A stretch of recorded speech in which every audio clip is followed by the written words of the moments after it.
Hello मेरे प्यारे बच्चों, तो कैसे हैं आप सब। आशा करता हूं आप सब बहुत ही अच्छे होंगे। तो मेरे प्यारे बच्चों, आज हम क्लास 10th का हिंदी का पिछले साल का क्वेश्चन पेपर को देखने वाले हैं। ठीक है, और आपको बहुत अच्छे से पता होगा बच्चों कि पिछले साल का क्वेश्चन, प्रीवियस क्वेश्चन को देखना एग्जाम के लिए कितना इंपॉर्टेंट होता है। ठीक है, मैं तो कहूंगा बच्चों कि पिछले 2-3 सालों का आप प्रीवियस क्वेश्चन को जरूर देखकर एग्जाम में जाना, क्योंकि क्वेश्चन को बहुत जो है रिपीट किया जाता है, या फिर एक आपको मोटा मोटी आइडिया मिल जाएगा कि जो सवाल पूछे जाते हैं वो किस लेवल पे किस तरीके से पूछे जाते हैं। ठीक है, तो आज मेरे प्यारे बच्चों, आज हम झारखंड बोर्ड का, ठीक है, 2023 के क्वेश्चन पेपर हिंदी को देखने वाले हैं। ठीक है, तो चलिए फिर शुरू करते हैं इस वीडियो को, और इसके सारे जितने भी क्वेश्चन पूछे गए थे सारे क्वेश्चन को हम लोग देखते हैं। ठीक है, जो कि आपके आने वाले एग्जाम के लिए बहुत ज्यादा इंपॉर्टेंट हो सकता है। मेरे प्यारे बच्चों, अगर आप साइंस, सोशल साइंस, मैथ सभी का प्रीवियस क्वेश्चन को देखना चाहते हैं तो हमारे चैनल को सब्सक्राइब करके बेल आइकन बटन को जरूर दबा लेना, घंटी वाले जो बटन होगा उसको भी जरूर दबा लेना। ठीक है, ताकि नई वीडियो जैसे आपके पास नोटिफिकेशन चला जाए। चलिए फिर शुरू करते हैं इस वीडियो को। ठीक है, सबसे पहला हम लोग क्वेश्चन देखते हैं। देखिए बच्चों, ये 2023 का क्वेश्चन है और सबसे पहले एक गद्यांश दिया हुआ रहेगा। ठीक है, और इस गद्यांश को आपको बहुत अच्छे तरीके से ध्यानपूर्वक पढ़ना है, और उसके बाद इसमें से 4 सवाल पूछे जाते हैं। ठीक है, तो एक बार हम इस गद्यांश को पढ़ते हैं। ठीक है, उसके बाद सवाल का जवाब देने का प्रयास करते हैं, ताकि समझ में आएगा कि हम कितने आंसर कर पाते हैं गद्यांश को पढ़ करके। ठीक है, क्या लिखा हुआ है? हम जिस तरह भोजन करते हैं, ठीक है, गाछ बिरछ भी उसी तरह भोजन करते हैं। हमारे दांत है, कठोर चीज खा सकते हैं, बिल्कुल। नन्हे बच्चों के दांत नहीं होते हैं, हाँ बिल्कुल, वे केवल दूध पी सकते हैं। गाछ बिरछ के भी दांत नहीं होते। गाछ बिरछ का मतलब पेड़ पौधे का बात कर रहा है। ठीक है, इसलिए वे केवल तरल द्रव एवं वायु से भोजन ग्रहण करते हैं। ठीक है, तो पेड़ पौधे जो है ये तरल पदार्थ या फिर वायु से भोजन ग्रहण करते हैं। गाछ बिरछ जड़ के द्वारा माटी से रसपान करते हैं। चीनी में पानी डालने पर चीनी गल जाती है। माटी में पानी डालने पर उसके भीतर बहुत से द्रव गल जाते हैं। ठीक है, गाछ बिरछ वे ही तमाम द्रव्य सोखते हैं। जड़ों को पानी ना मिलने पर पेड़ का भोजन बंद हो जाता है और पेड़ मर जाता है। ठीक है, ये गद्यांश था बच्चों, और बहुत अच्छे तरीके से गद्यांश आप लोगों को समझ में आ गया। अब देखो सवाल कितना मजा आने वाला है, एकदम डायरेक्ट आंसर कर पाओगे। ठीक है, खोपड़ी में घुस जाएगा।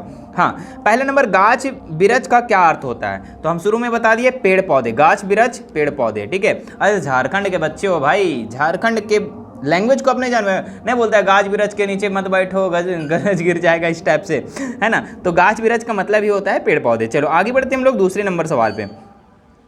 देखो कैसा सवाल पूछा गया था, गाछ बिरछ के क्या नहीं होते हैं। तो अभी हम लोग जस्ट पढ़े कि गाछ बिरछ के दांत नहीं होते हैं। देखो ये लाइन में। ठीक है, तो ऑप्शन नंबर 2 इसका बिल्कुल राइट हो जाएगा कि दांत नहीं होते हैं। ठीक है, आगे बढ़ते हम लोग अगले सवाल में। 3rd नंबर में देखिए, गाछ बिरछ किसके द्वारा माटी से रसपान करते हैं? ठीक है, तो जड़ के द्वारा, तना के द्वारा, पत्तों के द्वारा, टहनी के द्वारा। ठीक है, तो इसका जो सही उत्तर हो जाएगा मेरे प्यारे बच्चों, वो हो जाएगा आपका गाछ बिरछ किसके द्वारा माटी से रसपान करते हैं? तो जड़ के द्वारा। ऑप्शन नंबर 1 इसका बिल्कुल राइट हो जाएगा। पेड़ कब मर जाते हैं? लास्ट वाली लाइन में पढ़े होंगे कि पानी ना मिलने पर पेड़ क्या होते हैं? मर जाते हैं। देख लो आप लाइन को।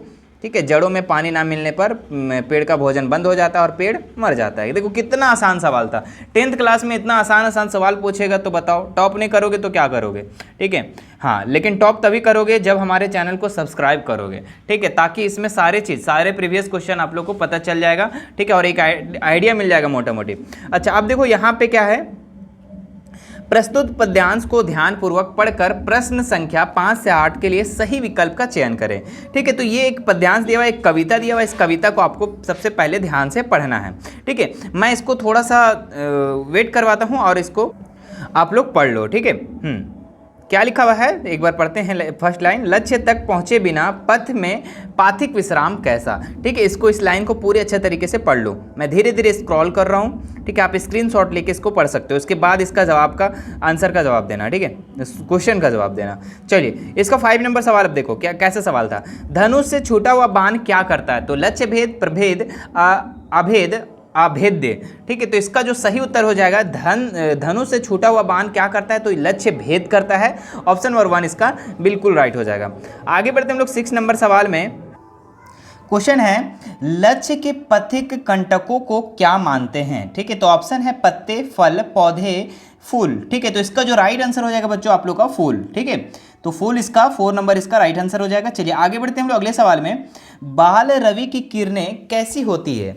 ठीक है, तो इसका ऑप्शन है रजत, हरित, स्वर्ण, श्याम। ठीक है, तो बाल रवि की किरणें जो होती है बच्चों वो स्वर्ण होती है। ऑप्शन नंबर 3 इसका बिल्कुल राइट हो जाएगा। आपका सभी उत्तर जो है बच्चों इसी गद्यांश के अंदर मिलेगा। ठीक है, देखो यहाँ पे अभी हम लोग क्या पढ़ रहे थे, स्वर्ण वाला है ना। बाल रवि की स्वर्ण किरणें निमिष में भू पर पहुंचती है। ठीक है, तो यही बाल रवि की किरणें कैसी होती है, तो स्वर्ण होती है। ऑप्शन नंबर बिल्कुल 3 इसका राइट हो जाएगा। मतलब कि जो भी आंसर रहेगा बच्चों वो आपका गद्यांश के अंदर ही रहेगा। ठीक है, आपको उसको ढूंढना है और इसका आंसर लिखना है। ठीक है, देखो कितना आसान आसान है। कहाँ तक पहुंचे बिना पाठक को विश्राम नहीं करना चाहिए? तो घर तक, लक्ष्य तक, बाजार तक, धर्मशाला तक। तो लक्ष्य तक बच्चों। ठीक है, लक्ष्य तक पहुंचे बिना इंसान को, पाठक को विश्राम नहीं करना चाहिए, आराम नहीं करना चाहिए। जब तक आपको लक्ष्य नहीं मिल जाता तब तक आप आराम नहीं करो। ठीक है, तो ऑप्शन नंबर 20 का बिल्कुल राइट हो जाएगा। आगे बढ़ते हम लोग 9 नंबर सवाल में। व्याकरण है। ठीक है, यहां से क्या है, व्याकरण है। अब देखो 9 नंबर सवाल क्या है, जिस वाक्य में कर्ता और क्रिया उपस्थित हो वह कौन सी क्रिया होती है? तो यहाँ पे जिसमें कर्ता और क्रिया उपस्थित हो उसको हम लोग आकर्मक क्रिया कहते हैं। लेकिन मेरे प्यारे बच्चों अगर इसमें कर्म भी जुड़ जाता, ठीक है, क्या बोले हम कि अगर इसमें कर्म भी जुड़ जाता तो वो सकर्मक क्रिया हो जाती है। जैसे दोनों का मतलब समझ लो, आकर्मक क्रिया और सकर्मक क्रिया। ठीक है, थोड़ा सा क्वेश्चन पलट देगा तो फंसना नहीं, क्योंकि यहाँ से 3-4 सवाल पूछा जाता है, आराम से समझना। आकर्मक क्रिया और सकर्मक क्रिया। सबसे पहले आकर्मक क्रिया, मान लो कि सीता, ठीक है, सीमा जो है, ध्यान से पढ़ना, लिख नहीं पा रहे हैं। ठीक है, अच्छा यहाँ पे लिख दे रहे हैं। ठीक है, सीमा क्या करती है, खेलती है। ठीक है, सीमा हैदर है ना, सीमा खेलती है, खेलती लिख दिया हम गलती से, हाँ खेलती है। ठीक है, तो सीमा खेलती है, तो ये हमारा आकर्मक क्रिया हो गया। क्यों? क्योंकि इसमें कर्म नहीं है। क्या खेलती है ये नहीं बताएगा कि क्रिकेट खेलती है, फुटबॉल खेलती है, वॉलीबॉल खेलती है, ये चीज़ नहीं पता है, तो ये हमारा कौन सा हो जाएगा, कर्मक क्रिया। लेकिन यही चीज़ है कि अगर सीमा, ठीक है, सीमा का लिख देता है यहाँ पे क्रिकेट खेलती है, क्या लिख देगा कि क्रिकेट खेलती है, तो हमारा यहाँ पे क्या हो जाएगा, ये सकर्मक क्रिया। क्यों? क्योंकि इसमें जो है कर्म जो है ये जुट गया। ठीक है, क्या खेलती है, वो आपका यहाँ पे कर्म जो है वो जुट गया। ठीक है, तो क्लियर हो गया होगा कि अकर्मक क्रिया किसको बोलते हैं और सकर्मक क्रिया किसको कहते हैं। ठीक है, तो यहाँ पे पूछा था कि कर्ता और क्रिया उपस्थित हो उसको हम लोग क्या कहेंगे, अकर्मक क्रिया। अगर यही चीज़ बोल देता कि कर्ता, क्रिया और कर्म तीनों उपस्थित हो तो वो हमारा सकर्मक क्रिया हो जाता। आगे देखो 10 नंबर सवाल एकदम उसी तरीके से है। ठीक है, मैंने यहाँ पे बता दिया कि आप लोग को 2-3 मार्क्स यहाँ से पूछा जाएगा। बच्चा पुस्तक पढ़ रहा है। ठीक है, तो बच्चा पुस्तक पढ़ रहा है, तो यहाँ पे कौन सी क्रिया हो जाएगा, अकर्मक, सकर्मक, द्विकर्मक, प्रेरणार्थमक। ठीक है, तो इसका जो राइट आंसर हो जाएगा बच्चों सकर्मक क्रिया। क्यों? क्योंकि इसमें जो है कर्म लग गया है। बच्चा जो है वो पुस्तक पढ़ रहा है, ये नहीं लिखा हुआ है कि बच्चा पढ़ रहा है, वहाँ पे आपका क्लियर कर दिया गया है कि बच्चा जो है वो पुस्तक पढ़ रहा है। तो यहाँ पे कर्म भी जुट गया, क्रिया और कर्ता तीनों चीज जुट गया। ठीक है, अब जैसे कि कर्ता क्या हो गया, यहाँ पे बच्चा हो गया, क्रिया क्या हो गया, पढ़ना हो गया, पढ़ रहा है, और कर्म क्या हो गया, ये पुस्तक हो गया। ठीक है, जो तीनों चीज है तो वो हमारा सकर्मक क्रिया हो जाएगा। ऑप्शन नंबर 2 इसका बिल्कुल राइट हो जाएगा। आगे देखो हमारा क्या है, किसान खेत जोत रहा है, इसमें क्रियापद कौन सा है, तो क्रिया कौन सा है, जोत रहा है, जोतना, जोतना जो है ये क्या है, क्रियापद। तो ऑप्शन नंबर 4 इसका बिल्कुल राइट हो जाएगा। आगे देखो 12 नंबर सवाल, कौन सा वाक्य अकर्मक क्रिया का उदाहरण है। अकर्मक यानी कि वहां पे कर्म नहीं होना चाहिए। तो देखो रमेश हंस रहा है, तो यहाँ पे कर्म नहीं नजर आ रहा है। ठीक है, चलो आगे भी पढ़ लेते हैं। माँ भोजन बना रही है, हाँ माँ बना रही नहीं, माँ भोजन बना रही, क्या बना रही है वो क्लियर कर दिया है, मतलब ये सकर्मक क्रिया है ना। वह गीत गा रहा है, मतलब यहाँ पे क्लियर हो गया कि गीत गा रहा है। ठीक है, सिर्फ लिखा रहता ना कि वह गा रहा है तो यहाँ पे अकर्मक हो जाता है, लेकिन गीत गा रहा है क्लियर कर दिया है कि कर्म क्या है। ठीक है, शरबत, यहाँ पे शरबत भी आपका कर्म हो गया, मैं शरबत पी रहा हूँ। लेकिन रमेश हंस रहा है तो ये आपका अकर्मक क्रिया हो गया मेरे प्यारे बच्चों। ऑप्शन नंबर 1 इसका बिल्कुल राइट हो जाएगा। आगे देखते हैं हम लोग, अंबर का एक अर्थ वस्त्र और दूसरा क्या होता है। तो अंबर का एक तो पता है हम लोग को कि वस्त्र होता है अंबर का मतलब, लेकिन दूसरा क्या होता है, तो अंबर का मतलब आकाश भी होता है बच्चों। तो ऑप्शन नंबर 1 इसका राइट हो जाएगा। निम्न में से कौन श्वेत का अनेकार्थी शब्द नहीं है। ठीक है, तो श्वेत मतलब सफ़ेद होता है, तो ये सही है। उजला भी होता है सफ़ेद का, श्वेत का मतलब, और सफ़ेदी भी होता है। लेकिन श्याम जो है बच्चों ये आपका नहीं है। ठीक है, ये श्वेत का अनेकार्थी शब्द नहीं है। तो ऑप्शन नंबर 2 इसका बिल्कुल राइट हो जाएगा। ये जो सवाल है ना आपका 2022 वाले एग्जाम में भी पूछा गया था, इसीलिए बोलते हैं कि आप लोग प्रीवियस क्वेश्चन जरूर देख कर जाओ। ठीक है, बहुत सारे क्वेश्चन मैच कर जाते हैं। आगे देखो, निम्न में से कौन सा शब्द समुच्चय बोधक अव्यय शब्द है। ठीक है, तो धीरे धीरे, अरे अथवा वाह। ठीक है, तो समुच्चय बोधक अव्यय जो है बच्चों ये अथवा है, तो ऑप्शन नंबर 3 इसका राइट हो जाएगा। आगे बढ़ते हम लोग 16 नंबर सवाल, पता नहीं वह चला गया, सही अव्यय पद चुने। तो कहाँ चला गया, यहाँ, वहाँ, तब, कब। ठीक है, तो पता नहीं वह कब चला गया, ऑप्शन नंबर 4 इसका बिल्कुल राइट हो जाएगा। आगे देखते हैं 17 नंबर सवाल, शिक्षक चाहते हैं कि उनके विद्यार्थी अच्छा बने, यह कौन सा वाक्य है। तो यहाँ पे की लग गया बच्चों, तो यानी कि ये मिश्र वाक्य हो गया। ठीक है, तो ऑप्शन नंबर इसका 2 राइट हो जाएगा। आगे बढ़ते हैं 18 नंबर सवाल, प्रतिदिन कौन सा समास है। ठीक है, कौन समास है, अव्यय भाव, तत्पुरुष, द्विगु, बहुव्रीहि। ठीक है, तो प्रति लग गया मतलब कि ये अव्यय भाव समास है, ऑप्शन नंबर 1 इसका बिल्कुल राइट हो जाएगा। आगे देखिए 19 नंबर, निम्न में से बहुव्रीहि समास कौन है, शरणागत, दिन रात, लंबोदर, पंचवटी। ठीक है, तो बहुव्रीहि समास जो है बच्चों ये लंबोदर है, ऑप्शन नंबर 3 इसका राइट हो जाएगा। 20 नंबर सवाल देखो, पक्षी आकाश में उड़ेंगे, यह कौन सा वाच्य है। तो कर्तृवाच्य, कर्मवाच्य, भाववाच्य, इनमें से कोई नहीं। तो इसका जो राइट आंसर हो जाएगा बच्चों आप लोग का ऑप्शन नंबर 1 कर्तृवाच्य। ठीक है, ऑप्शन नंबर 1 इसका राइट हो जाएगा, पक्षी आकाश में उड़ेंगे, कर्तृवाच्य। आगे बढ़ते हैं लोग अगले सवाल में। देखिए यहाँ पे पाठ्य पुस्तक से मतलब कि जो आपके बुक है, बुक से पूछा गया सवाल है। ठीक है, तो ये आप लोग इसको सबसे पहले आप लोग को गद्यांश जो दिया है इसको आपको पढ़ना है एकदम ध्यानपूर्वक। ठीक है, एकदम ध्यान से पढ़ना है। क्या लिखा हुआ एक बार हम पढ़ लेते हैं, छोटी सी लाइन है, बाल गोविंद भगत की संगीत साधना का चरम उत्कर्ष उस दिन देखा गया जिस दिन उनका बेटा मरा। ठीक है, इकलौता बेटा था वह, कुछ सुस्त वह बोधा सा था, किंतु इसी कारण बाल गोविंद भगत उसे और भी मानते थे। ठीक है, तो बोधा सुस्त था, बोधा जैसा था। ठीक है, अब देखो यहाँ सवाल आ गया कि बाल गोविंद भगत का बेटा कितना था। तो यहाँ जब साफ साफ लिखा इकलौता बेटा था तो एक है ना, ऑप्शन नंबर 1 इसका राइट हो जाएगा। बताओ, इतना नहीं पकड़ पा रहे हो तो क्लास 10 में क्यों आए हो आप, है ना। बाल गोविंद भगत का बेटा कैसा था, एकदम साफ साफ जब आपका यहाँ लिखा हुआ है कि बाल गोविंद का भगत जो था वो सुस्त और बोधा था। ठीक है, तो देख लो कहाँ ऑप्शन में है, तो ऑप्शन नंबर 4 में है, तो ऑप्शन नंबर 4 इसका राइट हो जाएगा। बताओ, इतना भी आसान सवाल होता है क्या।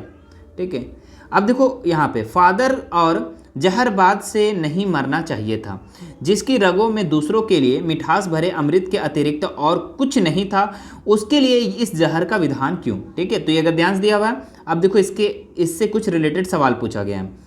फादर बुल्के की मृत्यु किस रोग से हुई, तो किससे नहीं मरना चाह रहा था, जहरबाद से। देख लो कहाँ ऑप्शन है, तो ऑप्शन नंबर 1 है, तो ऑप्शन नंबर 1 इसका राइट हो जाएगा, जहरबाद। ठीक है, किस रोग से हुई, तो जहरबाद से हुई। विधान का क्या अर्थ होता है, तो विधान का अर्थ होता है बच्चों नियम, याद रखना नियम होता है, ऑप्शन नंबर 4 इसका राइट हो जाएगा। आगे देखो आप लोग का एक काव्यांश दिया हुआ है, यानी कि आपके बुक से जो कविता है उसको दिया हुआ है। ठीक है, और ये इसको पढ़ना है और इसके बाद इससे रिलेटेड जो सवाल होंगे उसको जवाब देना है।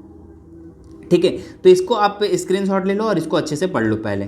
ठीक है, चलो हो गया। अब देखो इससे सवाल क्या क्या है, गोपियों की दशा किस पक्षी की तरह हो गई है।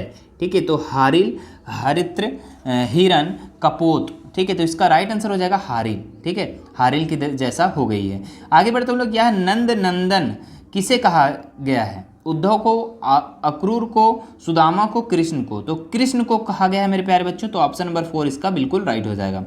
आगे देखो, आगे भी एक कविता दिया हुआ है, घेर घेर घोर गगन, धराधर ओ, ललित ललित काले धुंधराले, बाग बाल कल्पना के से पाले।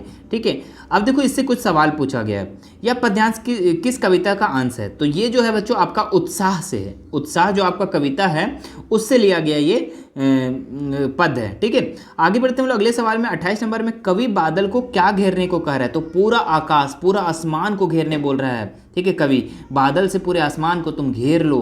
ठीक है, तो ऑप्शन नंबर 1 इसका राइट हो जाएगा। आगे बढ़ते हैं लोग, कैप्टन कौन था, तो कैप्टन कौन था मेरे प्यारे बच्चों, ऑप्शन है यहाँ पे, सैनिक, चश्मा बेचने वाला, मिठाई बेचने वाला, घूमने वाला।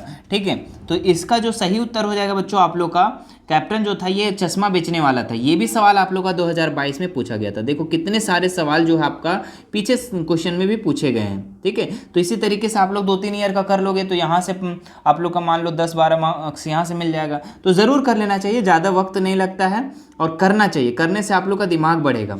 आगे देखो, लेखक ने खीरा खाने से क्यों इनकार कर दिया था, तो ऑप्शन है, आत्मसम्मान की रक्षा के लिए खाने की इच्छा नहीं थी, घमंडी होने के कारण दूसरे चीज खाना पसंद नहीं था। ठीक है, तो जब लेखक को पूछा गया ठीक है कि खीरा खाओगे, तो शुरू में बोल दिए, शुरू में तो मना कर दिया नहीं खाएंगे।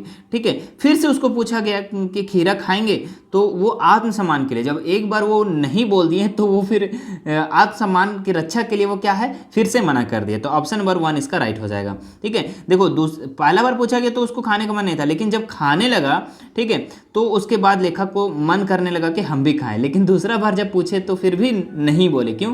क्योंकि आपको भी, आपके साथ भी ऐसा सिचुएशन आएगा तो आप भी नहीं ही बोलोगे। अगर एक बार मना कर दिए तो दूसरा बार आप नहीं लोगे। ठीक है, क्यों नहीं लोगे? क्योंकि आप यहाँ पे आप लोग का सेल्फ रिस्पेक्ट का बात आ जाता है ना। चलो आगे बढ़ते हैं हम लोग अगले सवाल में। 31 नंबर में क्या लिखा हुआ है? बिस्मिल्लाह खां क्या बजाते थे? तो बांसुरी, सितार, शहनाई, वीणा। ठीक है, तो इसका जो सही उत्तर हो जाएगा बच्चों आप लोग का शहनाई। ठीक है, बिस्मिल्लाह खां क्या बजाते थे? तो शहनाई बजाते थे। अगला सवाल देखो 32 नंबर, लेखिका मुन्नू भंडारी, लेखिका जो मुन्नू भंडारी था का बचपन का किस शहर में बीता? तो ये अजमेर में बीता था बच्चों इसका बचपन का टाइम। ठीक है, तो ऑप्शन नंबर 2 इसका बिल्कुल राइट हो जाएगा। देखो 33 नंबर सवाल क्या है?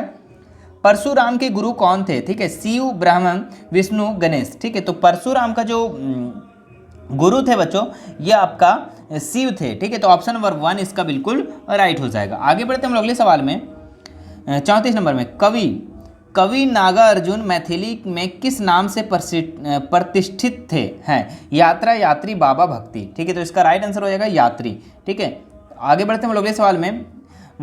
मृत तृष्णा का अर्थ है छलावा, हिरन, मृग की प्यास दिखावा। ठीक है, तो मृग तृष्णा का अर्थ जो है बच्चों ये छलावा है इसका अर्थ। तो ऑप्शन नंबर 1 इसका बिल्कुल राइट हो जाएगा। आगे देखो 36 नंबर, मुख्य गायक की आवाज़ कैसी थी?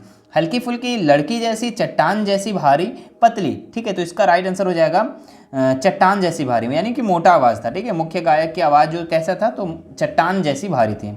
आगे बढ़ते हम लोग 37 नंबर सवाल, भोलानाथ के सिर में क्या थी? ठीक है, तो ऑप्शन है यहाँ पे तेज दर्द, छोटे बाल, लंबी लंबी जटाएं, घुंघराले बाल। ठीक है, तो भोलानाथ के सिर पर जो है बच्चों ये लंबी लंबी जटाएं थी। तो ऑप्शन नंबर 3 इसका बिल्कुल राइट हो जाएगा। 38 नंबर सवाल देखो, कभी कभी बच्चे किसका जुलूस निकालते थे? नारेबाजी का, बारात का, संगीत का, खेल का। तो कभी कभी बच्चे जो है ये बारात का जुलूस निकालते थे। तो ऑप्शन नंबर 2 इसका बिल्कुल राइट हो जाएगा। आगे देखिए 2 सवाल और बचा हुआ है 39 और 40। एकदम देखिएगा क्या लिखा हुआ है? जॉर्ज पंचम की लाट कहाँ स्थित थी? आगरा, कोलकाता, बम्बई, दिल्ली। ठीक है, तो इसका जो राइट आंसर हो जाएगा बच्चों आप लोग का दिल्ली। ठीक है, जॉर्ज पंचम की लाट कहाँ स्थित थी? तो दिल्ली में थी। तो ऑप्शन नंबर 4 इसका बिल्कुल राइट हो जाएगा। आगे देखो 40 नंबर सवाल, गंगटोक नगर किस राज्य की राजधानी है? सिक्किम, असम, अरुणाचल प्रदेश, मिजोरम। ठीक है, तो ये जो गंगटोक है ये किस राज्य की राजधानी है? तो ये सिक्किम की है। ऑप्शन नंबर 1 इसका बिल्कुल राइट हो जाएगा। ठीक है, तो ये था मेरे प्यारे बच्चों आप लोग का 40 VVI ऑब्जेक्टिव क्वेश्चन। ठीक है, जो कि पिछले बार, ठीक है, 2023 में पूछा गया सवाल था। ठीक है, और इसके बाद आप लोग का हिंदी का बच्चों 2022 का क्वेश्चन पेपर मैं बहुत जल्द लेकर आऊँगा।